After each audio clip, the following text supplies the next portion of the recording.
अब दरभंगा शहर में सुजुकी गाड़ी लेना हुआ आसान, शानदार माइलेज के साथ कम कीमत में आने वाली बाइक से लेकर स्कूटी के लिए मशहूर कंपनी सुजुकी एजेंसी का हुआ छोटा एक सैद नगर में ओपनिंग। जी हाँ, जापान की मशहूर कंपनी सुजुकी अब दरभंगा के लोगों के लिए किफ़ायती दर पर बेहतरीन गाड़ी उपलब्ध करवा रही है, जहां आप भी अब बेहतरीन माइलेज के साथ नया टेक्नोलॉजी वाला बाइक और स्कूटी ले सकते हैं। खासकर कम तेल में ज़्यादा माइलेज देने वाली प्रसिद्ध गाड़ी एजेंसी के ओपनिंग के शुभ अवसर पर अभी कंपनी के द्वारा विशेष ऑफर के तहत आप कम कीमत में पा सकते हैं। पता की बात करो तो Tej Shree Suzuki two wheeler showroom, छोटी एक सैद नगर। सुजुकी का भी अपना स्लोगन है और हम एज ए डीलर भी कमिट करते हैं लोगों से कि Suzuki sales, service and spare सबों में अव्वल है, रहेगा और किसी भी तरह की असुविधा कस्टमर को नहीं होगी। कस्टमर सेटिस्फैक्शन हमारा मोटो है, एज ए डीलर कमिट कर रहे हैं। और ये सुजुकी का तो अपना ब्रांड है जो विश्व में एक विश्वसनीय नाम है, जो किसी से को बताने की जरूरत नहीं कि सुजुकी क्या है। दरभंगा का प्रतिष्ठित स्कूल डॉन बॉस्को स्कूल, जो कि एफिलिएटेड है सीबीएसई से, जहां 10+2 तक के बच्चों को उच्चतम शिक्षा प्राप्त करते हैं। आपको बता दें, बीवी पाकर दरभंगा में कई वर्षों से प्रतिष्ठित स्कूल डॉन बॉस्को स्कूल में नए सत्र में आरंभ है। अपने बच्चों के भविष्य को करें उज्जवल, स्मार्ट बनाएं और बेहतर बनाएं। दरभंगा का प्रतिष्ठित स्कूल डॉन बॉस्को स्कूल, जो कि आपके बच्चों के फ्यूचर को बनाता है।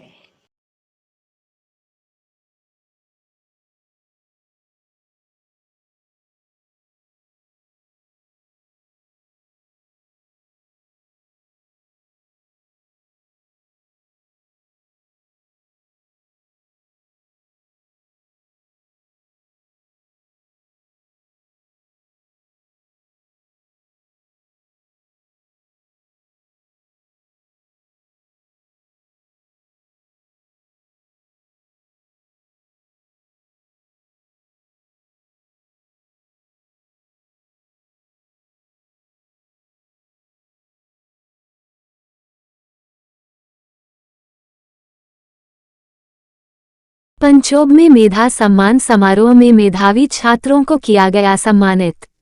छात्रों को प्रोत्साहन से मिलता है एक नई ऊर्जा। डॉक्टर संजीव कुमार चौधरी।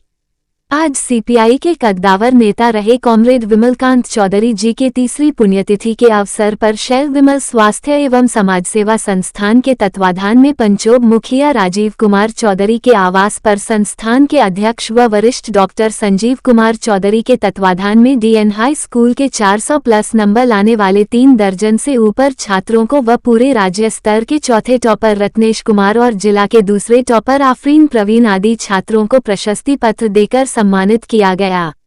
जहां संस्थान के अध्यक्ष संजीव कुमार चौधरी ने कहा कि छात्रों को इस तरह के सम्मान से एक नई ऊर्जा मिलती है, जिसका उपयोग कर छात्र अपने जीवन में एक नई ऊंचाइयों को छूते हैं।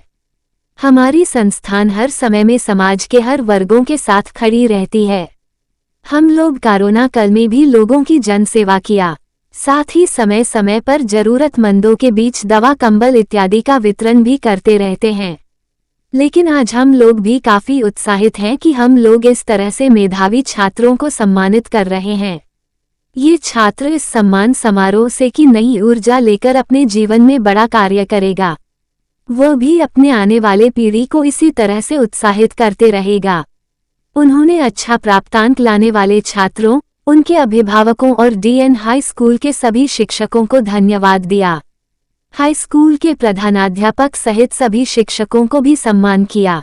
मौके पर संस्थान के सचिव व मुखिया महासंघ के जिला अध्यक्ष, सीपीआई के सहायक जिला मंत्री राजीव कुमार चौधरी ने कहा कि पंचोब के छात्र हमेशा मेधावी रहे हैं और जिला का नाम रोशन करने में सबसे आगे रहते हैं।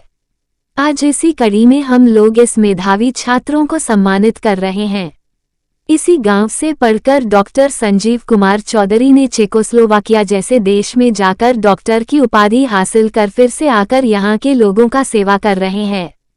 इसी तरह हम आशा करते हैं कि अभी जो छात्र पढ़ रहे हैं वो भी डॉक्टर संजीव कुमार चौधरी से प्रेरणा लेकर अपने अध्ययन को पूरा कर फिर से यहाँ के लोगों की जनसेवा करें।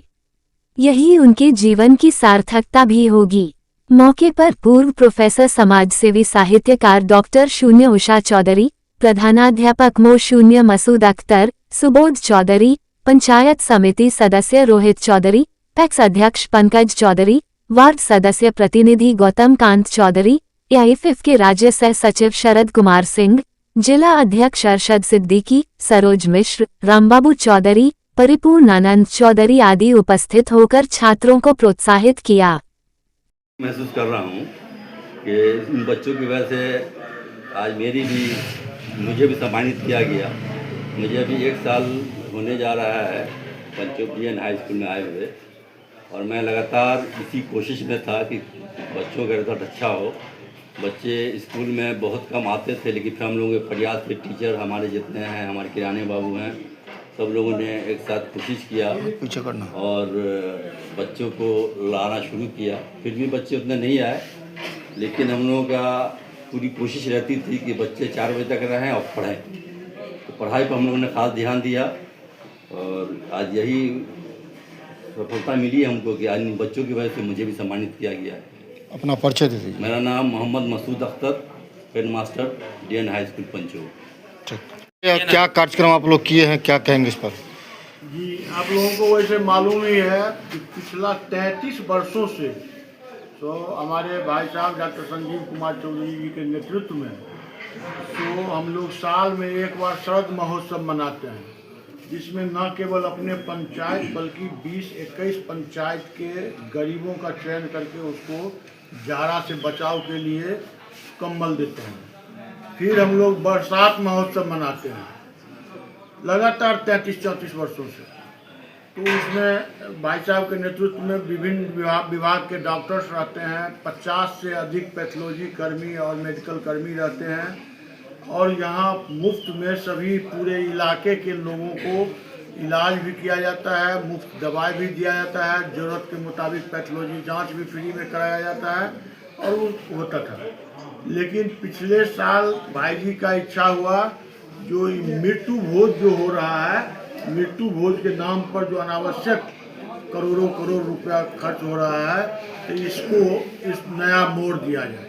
और क्यों ना हम लोग इसके बदला, क्योंकि मेरे पिताजी का पुण्यतिथि पिछले साल भी जो था इस आज ही के दिन, तो पिछले साल से ही इनका था तो हम लोग करें। लेकिन किसी कारणवश तो स्कूल से मेधा सूची हमको प्राप्त होने में थोड़ा विलम्ब हुआ, तब तक बच्चे लोग बाहर चले गए, पिछले साल कार्यक्रम नहीं हुआ। इस बार तो संजोग से नया हेड मास्टर साहब भी आए हैं और हम अपने पूरे गांव के तरफ से, अपने संस्था के तरफ से सो मास्टर साहब को भी सम्मानित किए हैं और बधाई दे रहे हैं, जो आपके नेतृत्व में तो बच्चा आज हमारा स्कूल फिर से सो बिहार स्तर पर चर्चित हुआ है। कभी समय था जब हमारे डॉक्टर साहब भी बहुत हाईएस्ट नंबर से इसी विद्यालय से पास किए थे और इनका नंबर ब्रेकडाउन बहुत दिन तक लोग नहीं कर पाया था, इतना नंबर इनको आया था। लेकिन संयोग से सो इस बार हमारे विद्यालय के बच्चे बहुत अच्छा किए हैं। फर्स्ट डिवीजन की संख्या तो सैकड़ों में है, लेकिन 80% से अधिक बच्चा, 32 बच्चा जिसको आज हम लोग सम्मानित किए हैं। और डॉक्टर साहब आपको बता ही दिए जो आज एक छोटा सा सम्मान है, इस सबको भविष्य में भी अगर किसी तरह की ज़रूरत होगा तो हम लोग इसको मदद करेंगे और कोशिश करेंगे जो अनावश्यक फिजूल खर्ची में जो लोग अपने बड़प्पन करते हैं या अपने को बड़ा समझने के लिए ज़्यादा से ज़्यादा मृत्यु भोज करते हैं, वह डाइवर्ट हो और लोग बच्चों को प्रोत्साहित करने में या अन्य विकास काम में। हमारे यहाँ एक अब मेरे दिमाग में बहुत दिन से चल रहा है, जो हमारे यहाँ हम अपने प्रयास से जब जिला में 2+2 आया तो एक हम DN हाई स्कूल को करवाए, एक बेनीपुर गया। तो जितना हम लोग कर सकते थे, हमारे स्वर्गीय देवनारायण झा, पंडित देवनारायण झा के आर्थिक सहयोग से, स्वर्गीय श्रीकांत मिश्र जो स्वतंत्रता सेनानी थे और इसी विद्यालय के फाउंडर सचिव थे, इन लोगों के रामानंद चौधरी जो तत्कालीन एमएलसी थे, लोकल बोर्ड के चेयरमैन थे, इन तमाम लोगों के प्रयास से सो यहाँ डीएन हाई स्कूल और पंडित देवनारायण झा के आर्थिक सहयोग से हुआ। लेकिन +2 नहीं था, कॉलेज नहीं था। आज भी डिग्री कॉलेज हमारे यहाँ नहीं है। हमारे यहाँ जो साइंटिस्ट लोग हैं या बड़े बड़े पद पर हैं या और अन्य जगह हैं, वो लोग भी आए, जैसे डॉक्टर मनोज कुमार चौधरी जो बहुत बड़े साइंटिस्ट हैं, आपको ये फाइबर सीट का आविष्कार वही किए हुए हैं। तो वो आए तो बोले जो हमको भी कुछ करने का मन है, क्या करें। तो हम उनको भी यही सलाह दिए, जो आप अकेले नहीं तो जो हम लोगों के समाज में ऐसे लोग हैं, कुछ डोनर तैयार हों और एक महाविद्यालय की स्थापना भी हमारे गांव में हो। इस दिशा में भी हम लोग सोच रहे हैं और लोगों को एकत्रित कर रहे हैं। एक और लड़का सिनेमा में मार्केटिंग का काम करता है, वो भी आया तो वो भी बोला चाचा हम भी कुछ करना चाहते हैं, क्या करें। तो उसको भी हम यही सजेशन दिए कि तुम्हारी माँ भी प्रोफेसर थी और डिग्री कॉलेज में, वुमेंस कॉलेज पटना में, तुम भी अगर कुछ करना चाहो तो इसी के लिए तैयारी करो। और हम लोग तो हैं ही, तो आज जो हमारे गांव के डोनर हम खोज रहे हैं, अगर जिस दिन तैयार हो जाएंगे तो बहुत जल्दी हम लोग उसका भी काम करेंगे। और हम लोगों से भी अपील करेंगे जो इस तरह के सामाजिक काम में हाथ बटावें, और ख़ास करके जो देश का, हमारे समाज का भविष्य है मेरा बच्चा, उसके प्रोत्साहन के लिए, उसको आगे बढ़ाने के लिए जितना कर सकते हैं लोग करें। धन्यवाद। अपना परिचय दीजिए। राजीव कुमार चौधरी इस संस्था के हम सचिव भी हैं और इस पंचायत के मुखिया भी हैं, जिला मुखिया संघ के भी अध्यक्ष हैं। आप जैसे ये विमल स्वास्थ्य एवं समाज सेवा संस्थान के अंतर्गत बहुत सारा स्वास्थ्य एवं सामाजिक काम करते हैं और चाहते हैं कि जो समाज के लोग एक वैज्ञानिक, एक तार्किक दृष्टिकोण रखें, एक अच्छी एटीट्यूड रखें। इसी अभियान के तहत हम लोग इस साल मेधा सम्मान समारोह कर रहे हैं। इस मेधा सम्मान समारोह में हम लोग हमारे गांव के स्कूल देवनारायण उच्च विद्यालय पंचो, कभी ये स्कूल बहुत ही प्रसिद्ध हुआ करता था और इस स्कूल के पढ़ने वाले बहुत सारे लोग आज बहुत बड़े बड़े वैज्ञानिक हैं, बहुत बड़े इंजीनियर हैं, डॉक्टर हैं और पूरे दुनिया भर में हैं। संयोग से बीच का समय ऐसा रहा है कि जो बहुत अच्छा स्कूल नहीं कर पा रहा था, लेकिन इस साल फिर देखे हैं कि जो हमारे स्कूल के बहुत ही अच्छे और अनुभवी कहिए चुप रहेगा बच्चा, मास्टर साहब चुप रहने मकसूद जी के लीडरशिप में, इनके गार्जियनशिप में बच्चे इस बार बहुत ही अच्छा किए हैं और इस स्कूल के 32 बच्चे को 80% से ज़्यादा मार्क्स आया है और एक बच्चा तो पूरे बिहार भर में चौथा पोजीशन लाया है। तो हम लोग चाहते हैं कि जो ये बच्चे गांव के स्कूल में वहीं जाते हैं पढ़ने के लिए जो बहुत ही गरीब घर के हैं। आजकल देखते हैं कि एक फैशन चला हुआ है प्राइवेट स्कूल में पढ़ने का, जिस गार्जियन के पास थोड़ा भी पैसा रहता है तो वो भेज देता है प्राइवेट स्कूल में। तो हम लोगों ने चुना नहीं, ऐसे गरीब बच्चे जो गांव के स्कूल में पढ़े हैं और इतना अच्छा किए हैं कि जो बिहार में भी चौथा पोजीशन लाए हैं, तो इन बच्चों को प्रोत्साहन देना बहुत ज़रूरी है। और इसी के लिए हम लोग इन 32 बच्चों को चुने हैं, जो लिस्ट हेडमास्टर साहब की तरफ से हम लोगों को दिया गया कि ये इन बच्चों को 80% से ज़्यादा मार्क्स आया है। और इन बच्चों को हम लोग एक जो सम्मान पत्र दे रहे हैं, उसके साथ कुछ छोटा मोटा प्रेजेंटेशन दे रहे हैं और इन बच्चों का स्वास्थ्य बीमा कर रहे हैं। इन बच्चों को कभी भी कोई किसी भी तरह का बीमारी होगा, बीमार पड़ेगा तो हम लोग मदद करेंगे, मुफ्त में उनका इलाज, जांच, दवा ये सब दिया जाएगा। और इसके अलावा सभी बच्चों को आश्वासन दिया गया है कि जो भविष्य में इनको कभी भी पढ़ाई में कोई दिक्कत हो, किताब खरीदने में दिक्कत हो, स्कूल का फीस भरने में दिक्कत हो, तो हमारी संस्था इनको मदद करेगी। और ये सारा काम हम लोग एक बहुत बड़े अभियान के तहत भी कर रहे हैं, जिसमें ये है कि जो आपको बता दें कि जो मेरा पंचायत या मेरे गांव में, ये तो पूरा मिथिला में हो रहा है, लेकिन मेरे गांव का ये हालत है कि जो यहाँ साल में, महीने में 10 दिन मृत्यु भोज होता है, महीने में 10 दिन मृत्यु भोज होता है। और एक गांव में एक मृत्यु भोज में, एक दिन के मृत्यु भोज में 2.5 से 3 लाख का खर्चा होता है। मतलब जोड़ लीजिए कि जो साल भर में करीब 3 करोड़ रुपया केवल मृत्यु भोज में खर्चा हो रहा है। तो हम लोग एक अभियान चला रहे हैं कि जो मिड डे मील बंद नहीं हो सकता है, वो चालू रहेगा।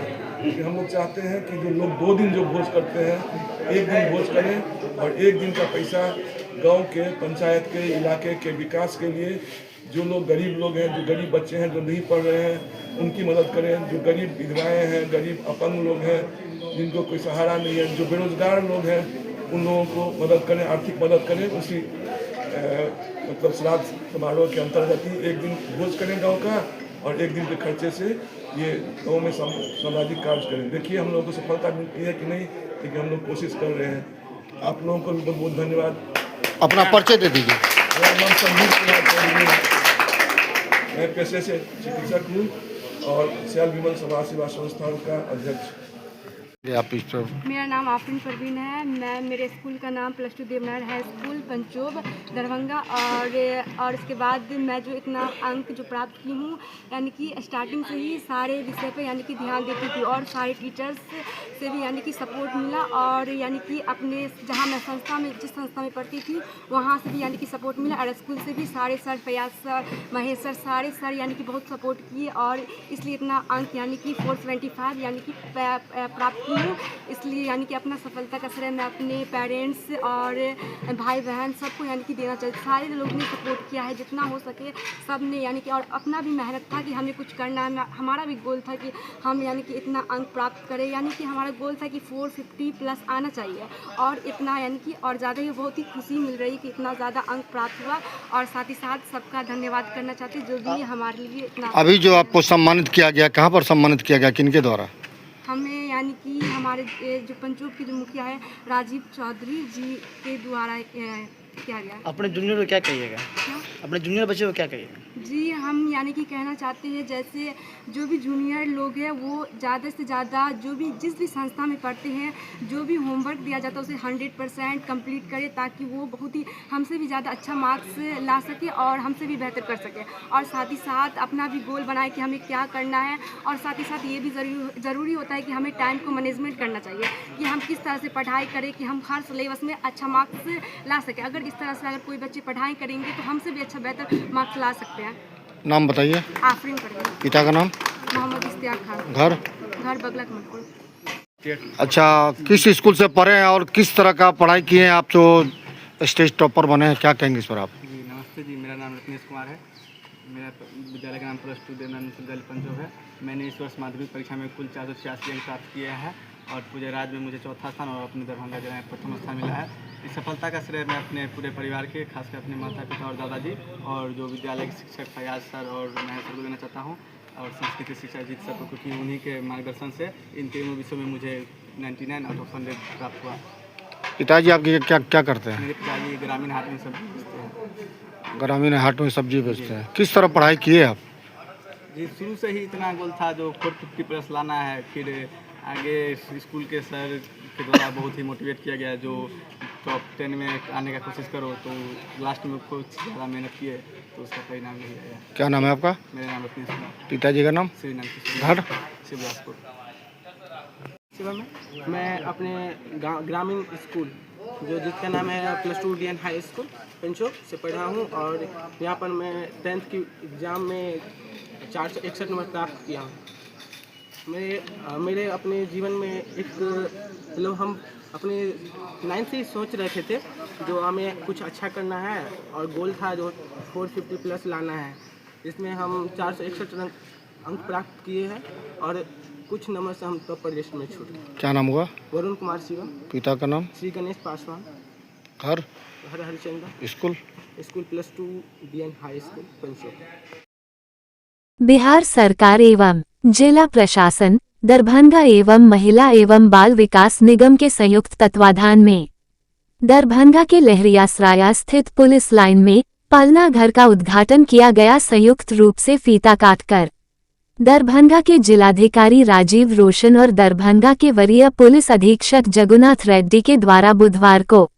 वहीं पालना घर उद्घाटन के मौके पर नगर पुलिस अधीक्षक दरभंगा अशोक कुमार चौधरी, उप विकास आयुक्त दरभंगा चित्रगुप्त कुमार सहित अन्य कई पदाधिकारी इत्यादि लोग मौजूद रहे। वहीं उद्घाटन के मौके पर गुब्बारा भी आसमान में उड़ाया गया। वहीं पालना घर में बच्चों की देखने के लिए 2 कर्मियों को भी बहाल किया गया है, जिसे आज जिलाधिकारी के हाथों नियुक्ति पत्र दिया गया। पालन घर के उद्घाटन के मौके पर हमारे चैनल के संवाददाता ने दरभंगा के जिलाधिकारी राजीव रोशन और दरभंगा के वरीय पुलिस अधीक्षक जगुनाथ रेड्डी से बात किया तो इन लोगों ने कहा कि बहुत सारी महिलाओं का पुलिस बल में नियुक्ति की गई है, जिसमें बहुत सारी महिलाएं कार्यस्थल पर आती है तो बहुत सारी महिलाएं मां होती है। ऐसे में चिंता रहती है अपने बच्चों की, उनके देखरेख को लेकर। तो इसी को लेकर कार्यस्थल पर कामकाजी महिलाओं के बच्चों की देखभाल करने के लिए पालना घर बनाया गया है। समाज कल्याण विभाग के तत्वावधान में ये पालना घर इसका विकसित करके उद्घाटन हुआ है। इस पालना घर में 14 बच्चों का रजिस्ट्रेशन हुआ है। विशेष कार्य पालन घर महिला पुलिस कर्मियों के लिए काफी लाभदायक है। महिलाएं जिनके पास छोटा बच्चा है, ऐसे बच्चों को यहाँ रखा जाएगा। बच्चों के लिए यहाँ किचन इत्यादि का भी व्यवस्था किया गया है। पालन हाउस में वॉशरूम इत्यादि तमाम सुविधाएं उपलब्ध है इत्यादि बात का डीएम और एसएसपी में इन लोगों ने और क्या कुछ कहा, तमाम बातों को हम सुन रहे हैं।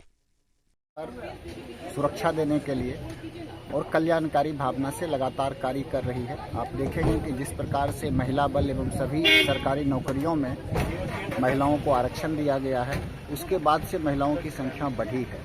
इस कड़ी में जो महिलाएं कामकाजी भी हैं और जिनके छोटे बच्चे हैं, उनकी कठिनाई को देखते हुए कार्यस्थल पर पालना घर खोलने की व्यवस्था की गई है। समाज कल्याण विभाग के तत्वावधान में आज पुलिस लाइन में पालना घर का शुभारंभ हुआ है।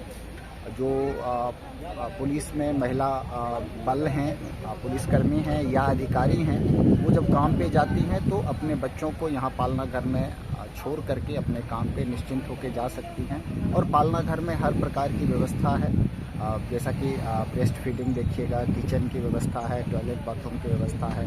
बच्चों को चोट नहीं लगे इसलिए फर्श पे कुशनिंग की गई है और एक चाइल्ड फ्रेंडली एनवायरनमेंट विकसित किया गया है तस्वीरों के साथ, खिलौनों के साथ। और इस प्रकार से ये सुनिश्चित किया गया है कि उनके जो बच्चे हैं कर्मियों के, वो सुरक्षित माहौल में रहें, सीखें और उनका क्षमता वर्धन भी हो सके। मैं आप लोगों को ये भी बताना चाहूँगा कि पालना घर में कर्मियों की भी व्यवस्था की गई है सरकार की ओर से। आज उन्हें नियुक्ति पत्र भी दिया गया है, तो बच्चों की देख रेख का भी कोई टेंशन यहाँ पे नहीं है। सर कितने वर्ष तक के बच्चे यहाँ रहेंगे और एक बार दूसरा कितने कर्मियों की ड्यूटी की जाएगी?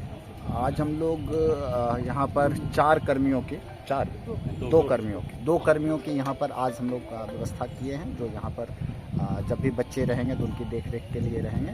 और अप टू 5 ईयर्स जो बच्चे हैं वो यहाँ पर पालना घर में रहेंगे। कितनी लागत से बनाई गई है?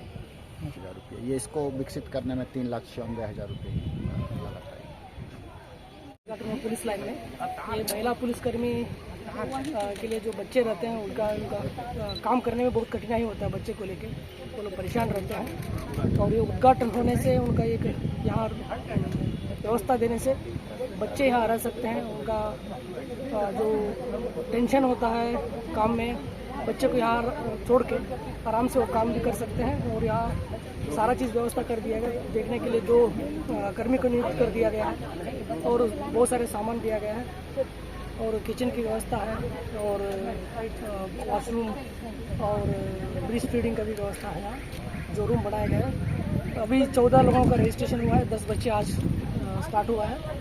और ये हमारा पुलिसकर्मी के लिए बहुत ही खुशीदायक दिन है, स्पेशली महिला पुलिसकर्मी के लिए। और मैं डीएम सर को, DPO ICDS उनको धन्यवाद अर्पित करना चाहता हूँ इस पुलिसकर्मी के लिए। उन्हें जल्दी से जल्दी इस स्टेप का इन्होंने व्यवस्था करके हम लोगों को दिया है। महिलाओं का कर्ज माफ करो, सामूहिक सभी महिलाओं के लिए रोजगार की गारंटी करो, माइक्रो फाइनेंस सहित सभी तरह के कर्ज पर 1% सूद करो। अन्य कई मांगों को लेकर अखिल भारतीय प्रगतिशील महिला संगठन एपवा दरभंगा के बैनर तले 8 अप्रैल से लेकर 9 अप्रैल तक 2 दिवसीय चल रहे धरना प्रदर्शन का बुधवार को समापन हो गया। वहीं धरना दे रहे लोगों ने अपनी मांग को लेकर जमकर किया नारेबाजी। 1. वसूली एजेंटों द्वारा की जा रही किसी भी प्रकार की मारपीट, धमकी या उत्पीड़न की घटनाओं पर तुरंत पुलिस कार्रवाई सुनिश्चित की जाए। ऐसे मामलों को संज्ञेय अपराध मानते हुए प्राथमिकी दर्ज की जाए और दोषियों को दंडित किया जाए। 2. जिला स्तरीय शिकायत निवारण प्रणाली की स्थापना की जाए। जहां आम नागरिक माइक्रोफाइनेंस कंपनियों, महाजनों या अन्य ऋणदाताओं के खिलाफ अपनी शिकायतें दर्ज करा सकें। इस प्रणाली को पारदर्शी, सुलभ और समयबद्ध बनाना आवश्यक है। 3. जिलेवार सभी सक्रिय ऋणदाताओं चाहे वे माइक्रोफाइनेंस कंपनियां हो या निजी महाजन की सूची तैयार की जाए और उन्हें सार्वजनिक रूप से सूचीबद्ध किया जाए। साथ ही उनके द्वारा वसूली जा रही ब्याज दरों, सूद दर को चिन्हित कर निगरानी में लाया जाए। 4. समूह की सभी महिलाओं के लिए स्थायी स्वरोजगार का प्रबंध किया जाए तथा उनके उत्पादों की सरकारी खरीद की गारंटी सुनिश्चित की जाए। 5. समूह की महिलाओं का 2022 तक का कर्ज माफ हो और समूह से महिलाओं को उनके आवश्यकता अनुसार कर्ज दिया जाए। 6. महिलाओं को समूह लोन देने के पीछे उनके आर्थिक सशक्तिकरण और उन्हें स्वावलंबी बनाने का विचार है, इसलिए 1 लाख रुपए तक के हर तरह के समूह कर्ज जीविका, माइक्रो फाइनेंस या बैंक पर 1% से अधिक सूद नहीं हो। इन सभी मांगों का उद्देश्य है कि गरीब परिवारों, विशेष रूप से महिलाओं को कर्ज के जाल और हिंसात्मक वसूली से राहत दिलाई जा सके, उन्हें कर्ज मुक्त जीवन की ओर ले जाया जाए और उनके लिए सम्मानजनक एवं स्थायी रोजगार के अवसर सुनिश्चित किए जाएं। इससे राज्य में वित्तीय अनुशासन के साथ साथ आर्थिक और सामाजिक न्याय की भावना भी सुदृढ़ होगी। नीतीश कुमार जो जब से बिहार में जब से है नीतीश कुमार, तभी से वो लोग माइक्रो फाइनेंस इस कंपनी के वो लोग गांव में फैला दिया, गांव में फैला दिया। और जाता है 10 गो 12 गो महिला के जाल में फंसा करके ग्रुप बना करके इसको लोन देता है। जब लोन कर्ज चुकाने के में नहीं है तो महिला आत्महत्या कर लेता है, बाहर भाग जाता है। घर में जो रहता है चौखट केवाड़ी पलंग ये तक जो कंपनी वाला उठा करके ले जाता है। यही हम नीतीश कुमार के कहेंगे, जो आप जो लोन के पूरा गांव पंचायत तक फैलाए हैं उस कंपनी के आप रोकिए और महिलाओं के लोन जो 1% दीजिए, जो अपन रोजगार करेगा। यही बात है। अपनी मांग किनके समक्ष रख रहे हैं? हम डीएम के समक्ष रख रहे हैं। अगर यहाँ से बात नहीं बना तो फिर हम लोग और आगे बढ़ेंगे, विधानसभा तक सत्र चलेगा, उसमें घेराव करेंगे। उसमें हम लोग दिए हैं। अब पूरा राज्य व्याकुल है, 2 दिवसीय था। इस धरना में कहाँ के लोग पहुँचे हैं? पूरा पंचायत से है, पंचायत से शहर तक के आदमी है। और लोन उठाने वाली महिला लोग है, कितने तो आत्महत्या कर लिया है, कितने भाग गया है, कितने के घर से सब चीज ले जाता है, बेइज्जती कर देता है और सारा संपत्ति उठा करके जब्त करके कंपनी वाला ले जाता है। यही हम लोग कहते हैं, जो ये काम नहीं करे और 1% दे, जो वो लोग अपना रोजगार करके खाएगा। और रोजी रोजगार तो है नहीं। नीतीश के सरकार के अथी में जो दरभंगा में पूरा बिहार में जिन्हें रोजी रोजगार है, जितने कल कारखाना है से सारा चीज बंद है। इसके लिए लोग कर्ज ले रहा है और कर्ज के खातिर वो लोग मर रहा है। सरकार से जो मांग कर रहे हैं रोजगार की, किस तरह का रोजगार का मांग कर रहे हैं? गारंटी के रोजगार हम लोग मांग रहे हैं मनरेगा की तरह, जो मनरेगा में हम लोग के 100 दिन काम दे और 600 रुपया मजदूरी दे। ये हम लोग मांग कर रहे हैं। और मांग कर रहे हैं जो बिहार में जो कल कारखाना रहेगा, जना ये जो चीनी मिल बंद है, कथी पेपर मिल बंद है, ये सब चालू करेगा, मजदूर खटेगा तो इतने हम लोग के लोन उठाना नहीं होगा, कर्ज नहीं ले सकेंगे। यही हम कहते हैं। क्या नाम हुआ? हमारा नाम हुआ शनिचरी देवी और दरभंगा जिला के महिला मोर्चा पर जिला सचिव। पर आज लहरियासराय पोलो मैदान के धरना स्थल पर धरना दिया जा रहा है और धरना के जरिए एपवा के नेताओं ने दरभंगा के डीएम के द्वारा बिहार के मुख्यमंत्री को मांग पत्र भी सौंपा गया है। इस धरना के माध्यम से मांग है कि बिहार में जो महिलाओं के ऊपर भारी कर्ज है, बिहार सरकार ने जो सर्वे कराया उस सर्वे में यह बात निकल कर के आया कि 95 लाख परिवार गरीब है जिनकी आमदनी 6,000 रुपया महीना है।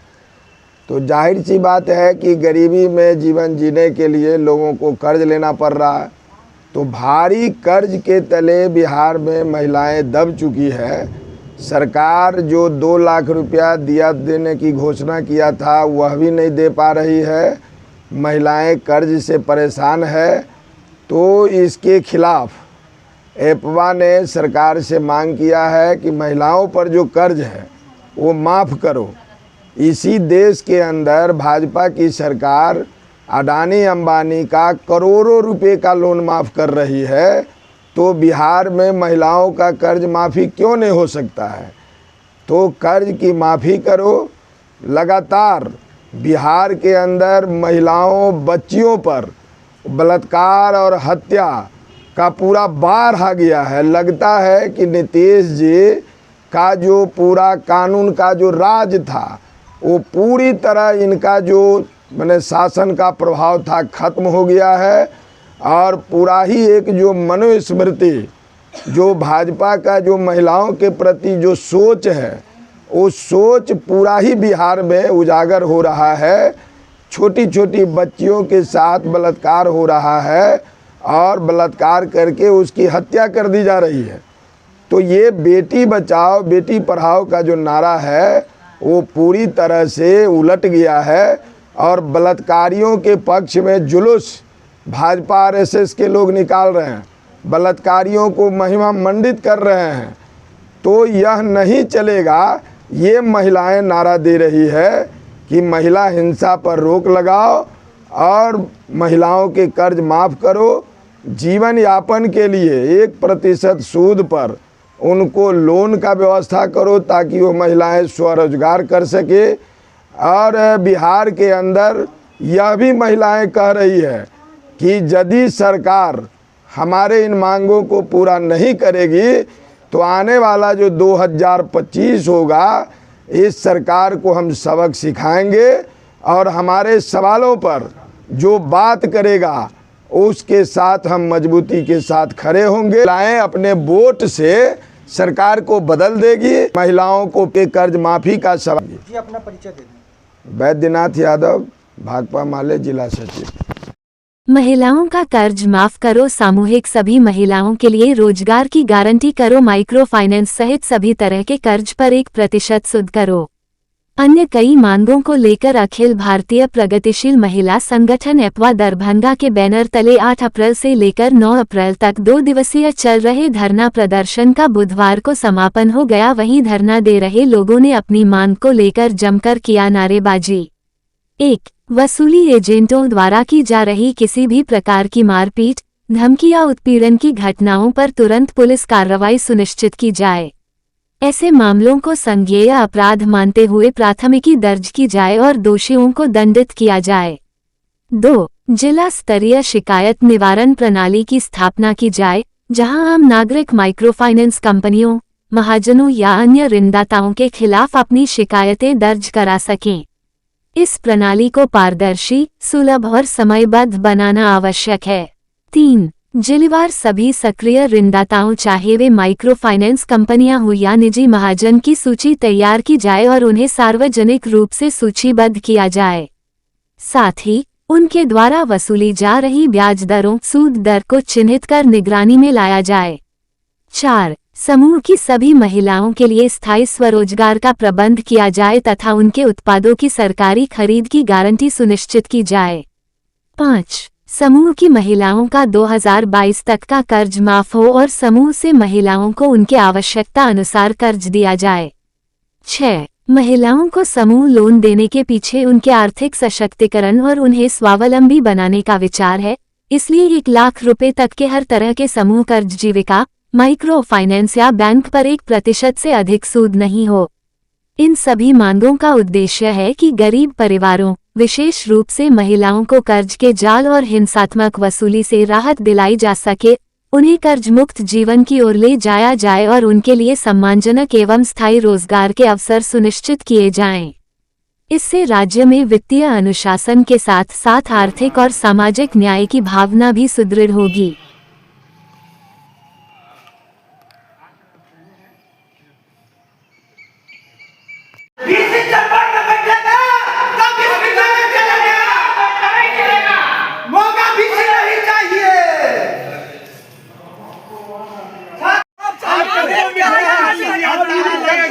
आइयो जवाब चाहिए। आज मुख्यालय में ताला लगेगा और बीसी रजिस्ट्रार अपने आवाज से करेंगे कोई भी कार्रवाई होगा तो।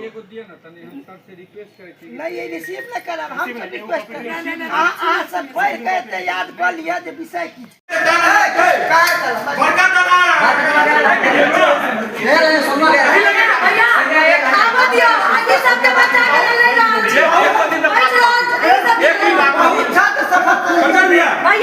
बहुत आप लोग कभी बंद कीजिएगा। हम केवल बीसी साहब चैम्बर नहीं आते तो चाहे चैम्बर बाहर निकलो, बाहर निकलो, बाहर निकलो, बिस्सी हो तो बाहर निकलो, बाहर निकलो, बाहर निकलो, बिस्सी हो तो बाहर निकलो, बाहर निकलो, बाहर निकलो। अरे बिस्सी तुझे इस्तीफा देना होगा, देना होगा, देना होगा, अरे बिस्सी तुझे इस्तीफा देना होगा, देना होगा, देना होगा। अरे छात्र हितों का हनन हुआ तो खून बहेगी सड़कों पे, अरे छात्र हितों का हनन हुआ तो खून बहेगी सड़कों पे। अरे इनकलाब, इनकलाब, इनकलाब, जिंदाबाद, जिंदाबाद, जिंदाबाद। अपनी तरफ से एक बार देखिए ये दूसरा चीज ये है अभी उनको हम लोगों ने सारी इंफॉर्मेशन दे दी, ये लिख के भी दे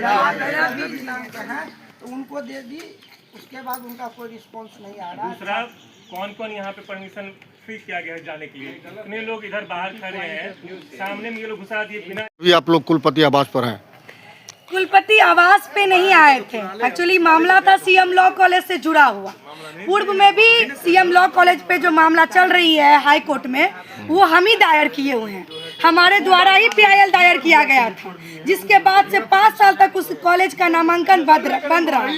पुनः नामांकन 60 सीटों पर ले जाने के लिए अनुमति सुप्रीम कोर्ट के द्वारा मिली है, लेकिन पुनः पूर्व के भांति वहाँ पे मनमानी ना हो जाए, गलत तरीके से गलत लोगों का एडमिशन ना हो जाए, इसके लिए हम लोगों ने एक आवेदन लेके आया कि सर इस पे पहल किया जाए, एंट्रांस एग्जाम लेने के बाद ही उसमें एडमिशन हो, ना कि नंबर बेसिस पे हो। जब हम गए यूनिवर्सिटी में इनके ऑफिस में चैम्बर में मिलने के लिए, तो वहाँ पे जाने के बाद पता चला कि जिस दिन से वाइस चांसलर यहाँ आए हैं ललित नारायण मिथिला यूनिवर्सिटी, उस दिन से साहब चैम्बर में कभी बैठते ही नहीं हैं। अगर आपको इनका दर्शन करना है या छात्र हितों की मुद्दे पे बात करना है या कोई मुद्दा पे आकर के इनसे राय मशवरा करना है, तो साहब के सीधा आवास पे आपको आना पड़ेगा। यही उनका आवास है, और आवास पे ये उन्हीं से मिलते हैं जो इनके कुछ दलाल लोग हैं। कहते हैं कि दलाल का अड्डा बना हुआ है, यही दलाल का अड्डा है। हम इनसे पूछना चाहते हैं कि अगर आपको मुख्यालय में नहीं बैठना है चैम्बर में, तो कौन चीज़ कर रहे हैं यहाँ पे? आप वहाँ पे ताला लगवा दीजिए, कम से कम बिजली बिल सब तो बचेगा। स्टूडेंट जो जाता है दौड़ के वहाँ पे साहब से मिलने के लिए, फिर पता चलता है कि वो आवास पे मिलते हैं, तो स्टूडेंट का ये भ्रम भी तो खत्म हो जाएगा ना। पता तो चलेगा ना कि साहब अपने आवास पे मिलते हैं, न कि मुख्यालय में मिलते हैं। पहली बार ऐसे यूनिवर्सिटी में देखने को मिला है कि वाइस चांसलर जी स्टूडेंट की मुद्दा हो, चाहे किसी प्रकार की कोई मीटिंग पे बैठक की जाए, वो अपने आवास पे करते हैं। इसे आप क्या कहेंगे ये बताइए। ये सवाल आपको भी उनसे करना चाहिए कि आपको यहाँ पे बुलाया गया है ऑफिस में बैठने के लिए, न कि दलालों का अड्डा अपने आवास पे जमाने के लिए। बस यही मैं कहने के लिए इसके आवास पे आई हूँ। अपना परिचय दीजिए। Priyanka Jha, social activist. आवाज पर आप लोग देखिए, मामला रोज आए दिन एक न एक मामला रहता है। जब से विश्वविद्यालय के वाइस चांसलर आए हैं, पता नहीं क्या बीमारी हो गया है, वो उनको अपने मुख्यालय जाने में डर लगता है, भय लगता है। उन्हें कोई काटने को दौड़ता है मुख्यालय में किसी दिन नहीं रहते हैं। ये हमेशा सारा मीटिंग, जितना भी आप पेपर कटिंग देख लीजिए, सारा मीटिंग इनके आवासीय कार्यालय से होता है। तो ऐसा क्यों? ऐसा विश्वविद्यालय के कुलपति ना जवाब देंगे? कि डर लगता है कि प्रेत वहां धर लेता है, कि कोनो कुत्ता होता है जो धर लेता है, कि प्रेतवास हो गया है मुख्यालय में जो नहीं आते हैं। अभी क्या बात करना है? हमारा मामला था कि सीएम लॉ कॉलेज चालू होगा, फिर दलाली का अड्डा बनेगा, सब अपने अपने मनमानी लोग को एडमिशन करवाएगा, जिस तरह से पीजी में होता है। हमारा मानना है कि इस बार हमारी मांग है कि जो लॉ का एडमिशन हो उसमें एंट्रेंस एग्जाम लिया जाए, ताकि सब कुछ सापेक्षता के साथ, पारदर्शिता के साथ हो। इसी मांग को लेकर कल से हम लोग आ रहे हैं, लेकिन विश्वविद्यालय कुलपति महोदय मिल नहीं रहे हैं कल से। किनसे मुलाकात हुई अभी आपको? अभी हमारी किसी से मुलाकात नहीं हुई। औपचारिक रूप से डीआर भू संपदा पदाधिकारी आए हैं, प्रोक्टर आए हैं, लेकिन बातचीत कुछ नहीं हुआ है।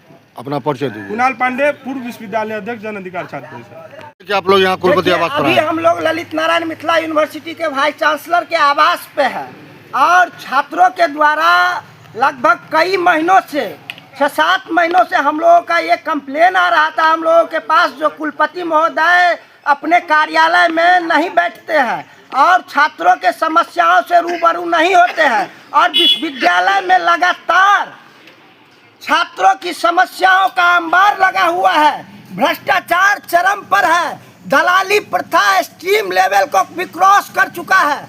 इसी कड़ी में आज हम लोगों ने भाई चांसलर के आवास पर, चूंकि जब कार्यालय नहीं जाएंगे, कार्यालय में बैठेंगे नहीं तो मिलना भी मुश्किल।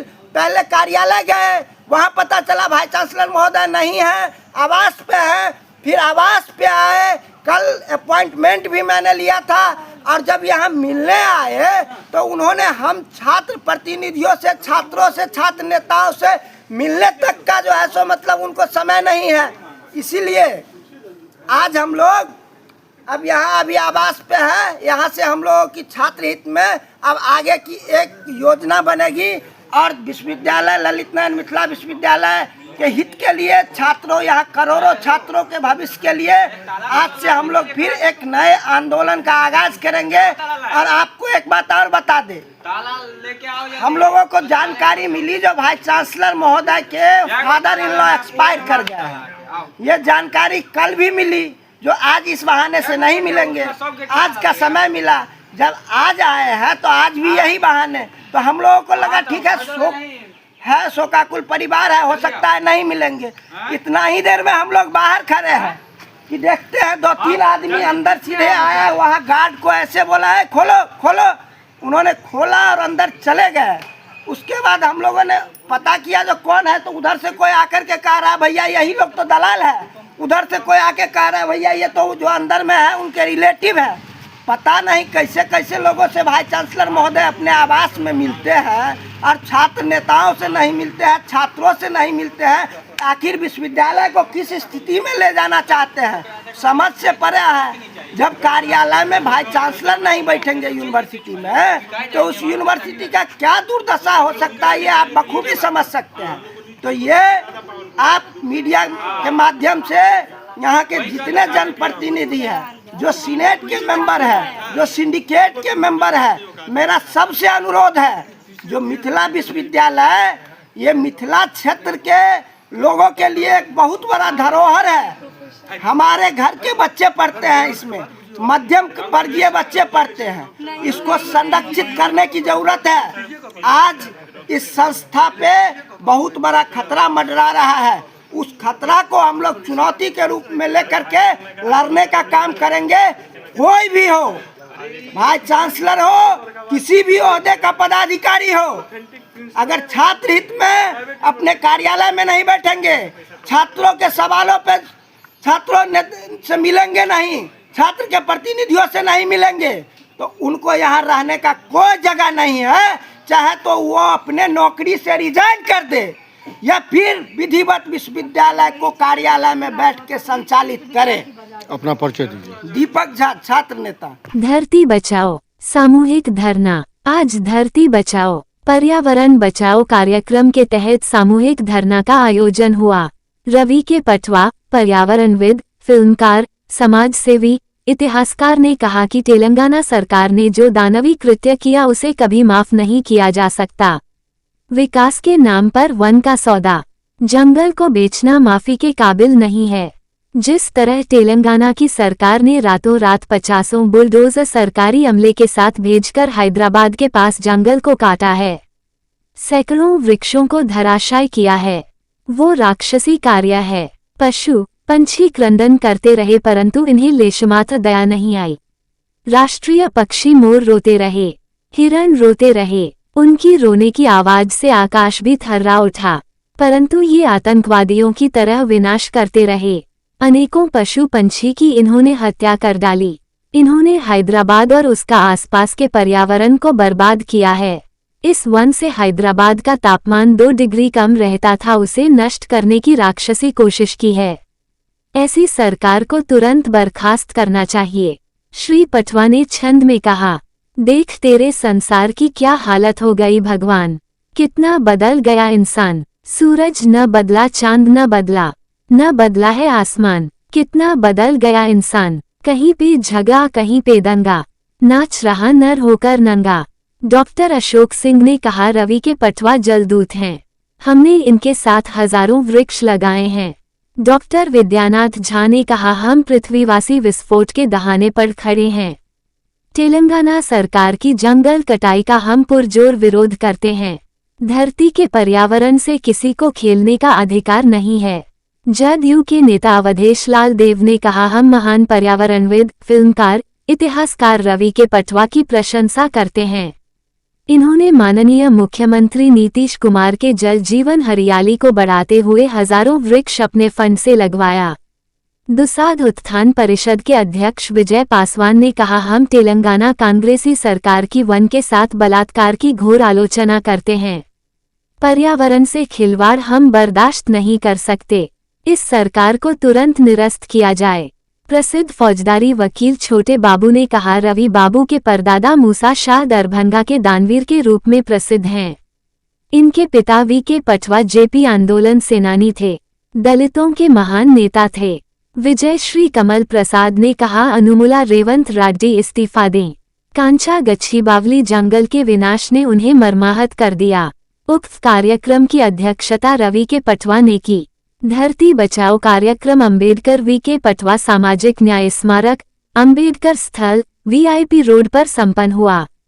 आकाश महतो, मिथिलेश पासवान, विशाल पासवान, रामाशीष राकेश पासवान, राजा पासवान, विमल आनंद, राहुल कुमार, शिवम कुमार, ऋतिक मिश्रा, आनंद कुमार, चंदन कुमार, राहुल शर्मा, अक्षय कुमार, माधव जाजदिया, विजय मिश्र, संगीता देवी, ओम प्रकाश तिवारी की गरिमामयी उपस्थिति रही। अभियान के तहत कार्यक्रम हो रही है अंबेडकर स्थल मिजो गुमती के पास, क्या मांग है? पहले मैं इस धरती से 7 समुद्र पार पूरे विश्व को नमस्कार बोलता हूँ और कहता हूँ, चेत जाओ,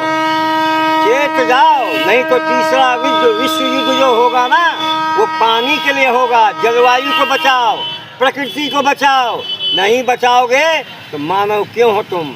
मैं घटना बताता हूँ कि आज ये धरती बचाओ, धरती माता को बचाओ, ये कार्यक्रम यहाँ आयोजित है अंबेडकर स्थल वी के पटवा सामाजिक न्याय स्मारक पे, बीजीएम के निकट दरभंगा में, मिथिला की धरती पे।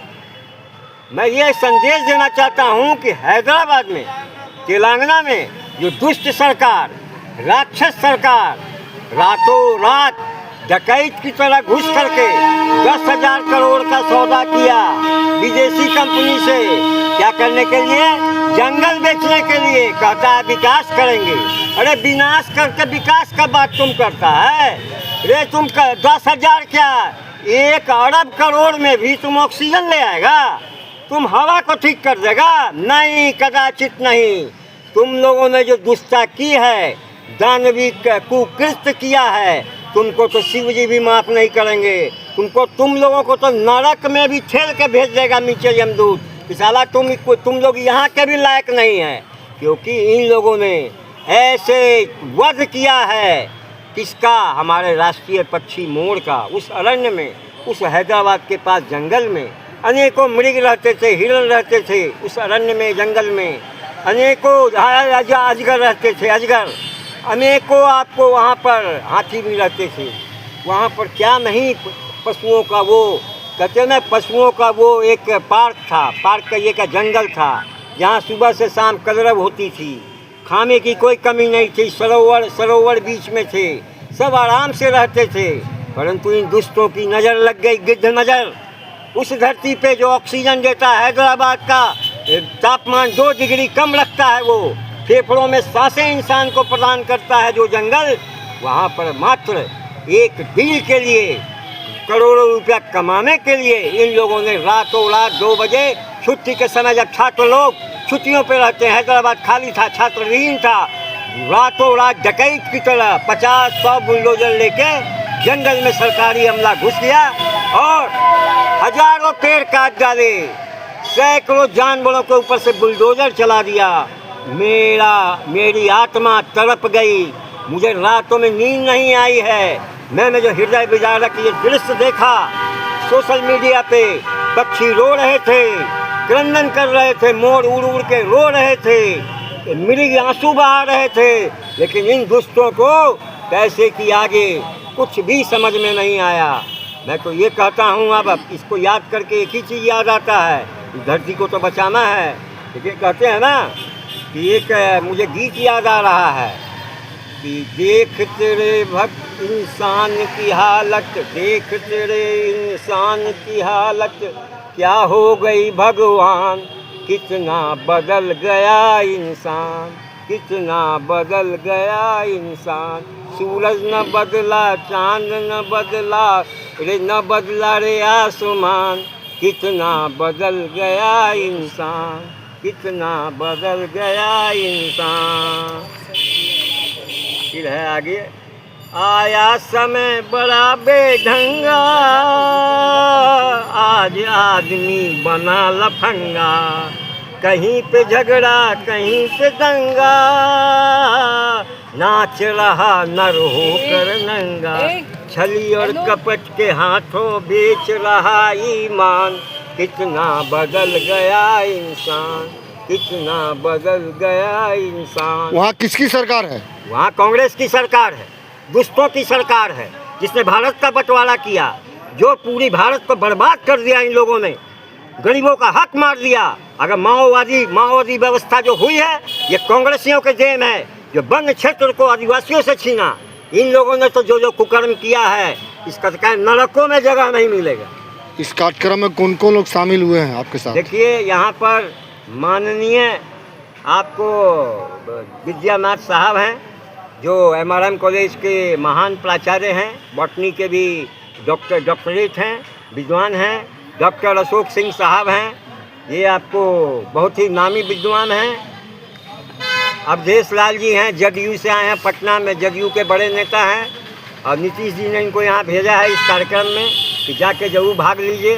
धरती के लिए हम लोग को लड़ना है, क्योंकि जल जीवन हरियाली तो नीतीश जी की देन है, इसलिए उनको हम लोग भी धन्यवाद देते हैं। और ये विजय पासवान जी हैं, ये दुसाध उत्थान परिषद के महान नेता हैं, और दरभंगा का गांव इनको जानता है, बड़े क्रिएटिव है, और ये हमेशा चाहते हैं कि ये कार्य करना। उनका क्या नाम है? आशीष क्रांतिकारी युवक आए हैं। अरे आशीष, फोकस मारो आशीष पे। वो क्रांतिकारी युवक, वो पूरी नवयुवकों की टोली लेके आए हैं, उनके दिल में कितना दर्द है ये आप समझिए। मैं यही करूँगा, ये संदेश पूरे विश्व में जाएगा, उन्हें लगेगा मिथिलांचल की धरती, मिथिला, हम मिथिलावासी धरती को बचाने के लिए कितना सजग हैं। तो अब हम एक ही चीज बोलते हैं, भारत माता की जय, वंदे मातरम, धरती माता की। लास्ट में बोलेंगे सब गरीबों के नेता अंबेडकर जी की जय भीम, जय भीम, हर हर महादेव। रहा है, क्या कहेंगे आप? देखिए, एक तो इसमें सबसे बड़ी, पहले मैं बधाई देना चाहती हूँ रवि के टटवा जी को, जो एक यहाँ दरभंगा के मिथिला के पर्यावरणविद हैं वो, और यहाँ से जो उन्होंने पहले भी काफ़ी वृक्षारोपण कार्यक्रम किया, ठीक है। और अभी इससे जो आहत होकर इन्होंने जो आवाज़ उठाई, और हम सबों को लगा कि हमारे भी दिल की यही आवाज़ है, क्योंकि हम सब छटपटा रहे थे वो क्रंदन करते हुए। वो सारे जानवर, जो जंगल है कांचा मनीचा वाली, जो तेलंगाना का जंगल है ये, और ये जितना विशाल जंगल है, इसके अंदर में अनन्य वन प्राणी उसमें निवास करते हैं। उनको रातों रात सुनामी की तरह, जिस तरह इन लोगों ने एकाएक आकर के, जैसे भूकंप आ गया हो, इनमें हलचल मचा दिया, हाहाकार चित्कार कर उठे वो सारे जो पशु जिस तरह भाग रहे थे, वो हमने भी पूरा देखा। और उस समय देख के हम लोगों के भी आंखों में आंसू आ गया। और आज भी मैं यही कहूँगी कि सुप्रीम कोर्ट तो अभी इस पर कोई जवाब नहीं दिया, लेकिन हाई कोर्ट ने जो निर्णय दिया है, स्टे किया है, तो हाई कोर्ट की आज्ञा का यदि उल्लंघन वो कर रहे हैं और उसको उल्लंघन करते हुए रात्रि के समय में जा के वहाँ के विश्वविद्यालय, तेलंगाना विश्वविद्यालय का जो स्टूडेंट्स लोगों का जिस तरह से उसमें इसका विरोध हो रहा है, उनके द्वारा उनको कुचला जा रहा है, उनके आंदोलन को, ये एक बहुत बड़ी एकदम क्रांति को कुचलने की बहुत बड़ी साजिश है। और इस बेईमानी को पर्यावरण के विरुद्ध धरती बचाओ आंदोलन में पूरा विश्व साथ देगा, पूरा भारत देगा। रवि के पटवा जी का ये जो आवाज़ है मिथिला की भूमि से, एक बहुत बड़ी आवाज़ बन के उभरेगी ये। और इसके लिए सभी को मैं यही कहूँगी, जय भीम, वंदे मातरम, और पर्यावरण, धरती बचाओ और सबकी सुरक्षा। और वहाँ के जो रेड्डी हैं, मिस्टर रेड्डी को जल्दी भगाओ। एक दिवसीय शिविर कार्यशाला का आयोजन प्रेक्षागृह दरभंगा में अनुसूचित जाति एवं जनजाति कल्याण विभाग, बिहार महादलित विकास मिशन, अनुसूचित जाति एवं अनुसूचित जनजाति टोलों में विकास योजनाओं के आच्छादन हेतु विशेष विकास शिविर के लिए एक दिवसीय कार्यशाला शिविर का आयोजन जिलाधिकारी दरभंगा श्री राजीव रोशन की अध्यक्षता में हुई। इस कार्यक्रम का शुभारंभ दीप प्रज्वलित कर किया गया। जिलाधिकारी ने कहा कि कार्यक्रम का उद्देश्य है सरकार द्वारा अनुसूचित जाति एवं अनुसूचित जनजाति के सर्वांगीण विकास हेतु उठाए गए लोक कल्याणकारी योजनाओं की जानकारी सर्वसुलभ करना। उन्होंने कहा कि कार्यक्रम का उद्देश्य धरातल पर आयोजित किया जाना है। सरकार की क्या उद्देश्य है, पावर पॉइंट प्रस्तुतिकरण के माध्यम से सभी को जानकारी दी गई है। कार्यक्रम में सभी विभाग की अहम भूमिका होगी। उन्होंने कहा कि अनुसूचित जाति एवं अनुसूचित जनजाति के लिए 22 प्रकार की योजनाएं चिन्हित की गई है। सभी योजनाएं महत्वपूर्ण है, चाहे वो सामाजिक सुरक्षा पेंशन योजना हो, चाहे उज्ज्वला योजना हो। सभी योजनाओं को लाभ दिलाने के लिए सुनहरा अवसर है। उन्होंने कहा कि मध्य अप्रैल माह तक सभी पात्र लाभुकों से आवेदन प्राप्त करना है एवं उन्हें योजनाओं का लाभ पहुंचाना है। उन्होंने कहा कि कोई भी आदमी उन 22 योजनाएं से वंचित न रह जाए, सभी को लाभ दिलाना है। उन्होंने कहा कि जिस योजना का लाभ तुरंत नहीं दे पा रहे हैं तो उन योजना को नोट कर रखना है तथा कोशिश करना है कि जितना जल्दी हो उसका लाभ दिला दे। उन्होंने कहा कि कुछ योजनाओं हेतु आवेदन ऑनलाइन लिया जा सकता है, तो साथ में कंप्यूटर ऑपरेटर को भी रखें।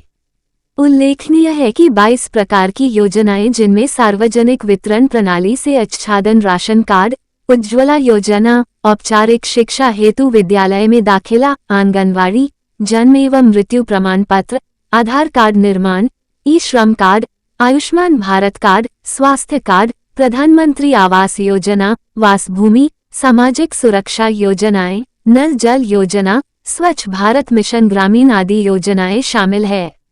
उन्होंने कहा कि अभियान चलाकर लोक कल्याणकारी योजनाओं के लाभ से वंचित अनुसूचित जाति एवं अनुसूचित जनजाति समुदाय के व्यक्तियों को आच्छादित करना है एवं अभियान के दौरान जो छूट गए हो उन्हें भी ऑन स्पॉट लाभ दिलाना है। तारांकन एक रोस्टर दिवस पर प्रत्येक प्रखंड के आधी पंचायत के एक अनुसूचित जाति एवं अनुसूचित जनजाति टोले में विशेष विकास शिविर का आयोजन किया जाएगा। उन्होंने कहा कि कैंप में वैसे भी आवेदन प्राप्त किए जाएंगे जिनका तत्काल निष्पादन संभव नहीं हो। संबंधित आवेदनों का प्राप्ति लाभुकों को अवश्य उपलब्ध कराया जाए, साथ ही उन्हें संबंधित योजनाओं से आच्छादित किया जाए। उन्होंने कहा कि शिविर का निरीक्षण हम स्वयं करेंगे एवं उप विकास आयुक्त, अपर समाहर्ता एवं अन्य संबंधित जिला स्तरीय पदाधिकारी के द्वारा किया जाएगा। तारांकन इसी प्रकार कार्यक्रम के अंत में महिला संवाद कार्यक्रम को सफल हेतु सभी पदाधिकारी को निर्देश दिया। तारांकन डीपीएम जीविका डॉक्टर ऋचा गागी द्वारा महिला संवाद कार्यक्रम को लेकर विस्तृत रूप से सभी पदाधिकारी को अवगत कराया गया।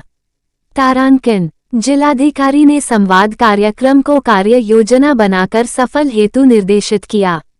तारांकन इस अवसर पर उप विकास आयुक्त चित्रगुप्त कुमार, जिला कल्याण पदाधिकारी आलोक कुमार, अनुमंडल पदाधिकारी बिरौल उमेश कुमार भारती एवं अन्य संबंधित अधिकारीगण उपस्थित थे।